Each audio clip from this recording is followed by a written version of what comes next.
Pasado alas 3 ng hapon nitong Lunes, kuwang-kuwa sa CCTV ng Barangay Kapitolyo sa Pasig nang magkalat ng langis sa daan ang isang dumaang all-utility vehicle o AUV.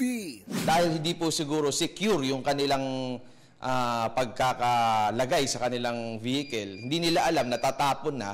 Ilang saglit, napadaan sa kumalat na langis at nadulas ang isang motorsiklong may angkas pa man ding pasahero.